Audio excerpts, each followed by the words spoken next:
Market sentiment shift हो गया है। और अगर आपको ये समझ नहीं आया तो शायद आप सिर्फ प्राइस देख रहे हो, मार्केट नहीं। तो इस हफ्ते सेंसेक्स 961 पॉइंट्स गिरा, लेकिन ये किसी एक कंपनी का इशू नहीं था, ये सेंटिमेंट्स का चेंज था कि मार्केट नंबर्स पर नहीं एक्सपेक्टेशंस पर रिएक्ट करता है। तो सवाल ये है कि सेंटिमेंट शिफ्ट क्यों हुआ?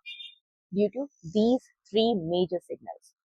सबसे पहला अमेरिका, वहां पीपीआई डेटा यानी प्रोड्यूसर प्राइस इंडेक्स डेटा आया, जो मेजर करता है कि फैक्ट्री लेवल पर महंगाई कितनी बढ़ रही है। एक्सपेक्टेशंस थी 0.3%, बट एक्चुअल डेटा आया 0.6%, ऑलमोस्ट डबल। मतलब इन्फ्लेशन इतनी जल्दी कम नहीं होगा। और अगर इन्फ्लेशन हाई है तो फेडरल रिजर्व इंटरेस्ट रेट्स जल्दी कट डाउन नहीं करेगा, जिसकी वजह से यूएस रेट्स हाई रहेंगे एंड ग्लोबल कैपिटल वहीं शिफ्ट होगा।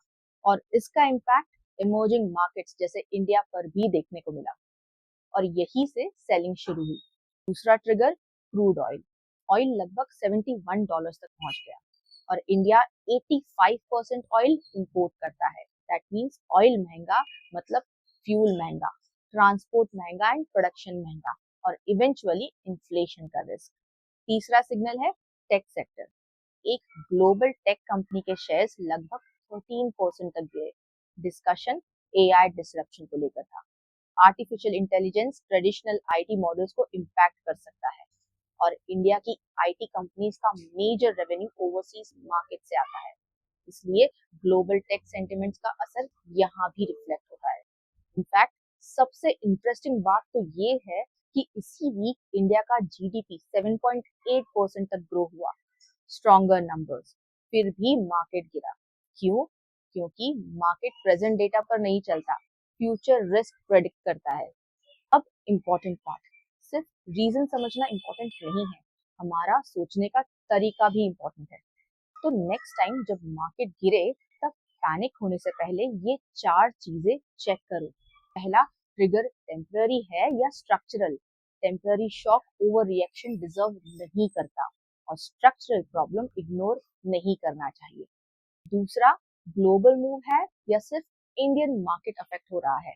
अगर पूरी दुनिया के मार्केट गिर रहे हैं तो इशू लोकल नहीं है। तीसरा, इंस्टीट्यूशंस क्या कर रहे हैं? जैसे इस week FIIs foreign institutional investors ने सेलिंग की, इसीलिए प्रेशर दिखा। लेकिन डीआईआईज डोमेस्टिक इंस्टीट्यूशनल इन्वेस्टर्स जैसे इंडियन म्यूचुअल फंड्स और इंश्योरेंस कंपनीज ने लगभग 4,335 करोड़ रुपए की बाइंग की। मतलब एक साइड से पैसा निकला तो दूसरी साइड से सपोर्ट भी आया, और इसी बाइंग की वजह से निफ्टी को 25,000 के ऊपर होल्ड करने में मदद की। मतलब सिर्फ एफआईआई सेलिंग देखकर पैनिक करना इनकम्प्लीट पिक्चर को दर्शाता है। चौथा, कोर इकोनॉमी स्टेबल है या नहीं? सबसे पहले चेक करिए जीडीपी ग्रोथ स्ट्रॉन्ग है या नहीं, बैंक सिस्टम स्टेबल है या नहीं, कॉर्पोरेट अर्निंग्स इंटैक्ट है या प्रेशर में है। अगर ये पिलर्स स्ट्रॉन्ग है तो गिरावट ज्यादातर सेंटिमेंट ड्रिवन होती है, फंडामेंटल कोलैप्स नहीं। और यही डिफरेंस पैनिक और प्रोसेस के बीच का है। ये फ्रेमवर्क रिएक्शन को एनालिसिस में कन्वर्ट करता है।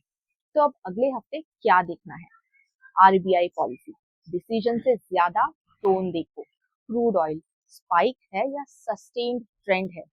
FII flows, one day data या पैटर्न? और निफ्टी का 25,000 लेवल होल्ड करेगा तो कॉन्फिडेंस, ब्रेक करेगा तो वॉलेटिलिटी।